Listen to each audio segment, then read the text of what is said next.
Pemerintah Provinsi Gorontalo melalui badan terkait kembali menerima dan memperpanjang kontrak kerja tenaga pendamping profesional yang akan melaksanakan program dana desa di Provinsi Gorontalo.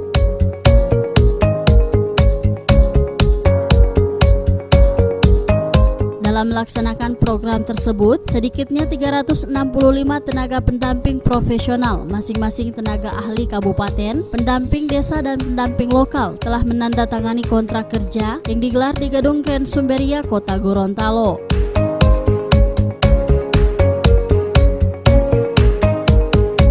Gubernur Gorontalo Dr. Andes Haji Rusli Habibie MAP yang turut menyaksikan penandatanganan tersebut mengatakan 300-an tenaga pendamping profesional tersebut diharapkan dapat melibatkan masyarakat sekitar terutama dalam perencanaan anggaran desa agar program yang akan dilaksanakan nanti bisa tepat sasaran.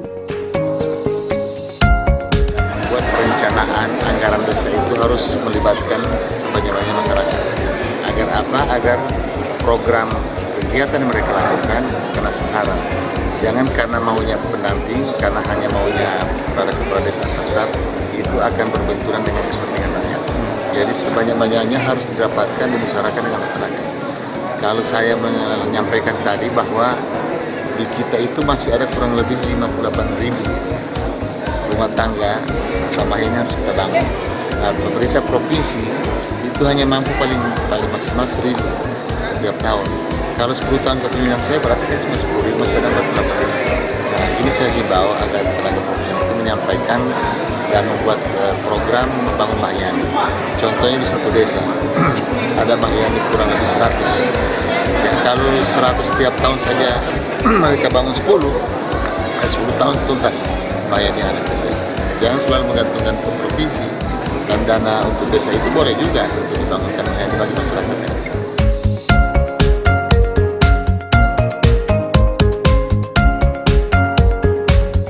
Untuk mendukung pelaksanaan program dana desa, pemerintah Provinsi Gorontalo menyerahkan bantuan fasilitas berupa laptop dan printer sebagai pendamping profesional desa, dan tahun ini pemerintah Provinsi Gorontalo memperoleh alokasi dana desa sebesar Rp636 miliar.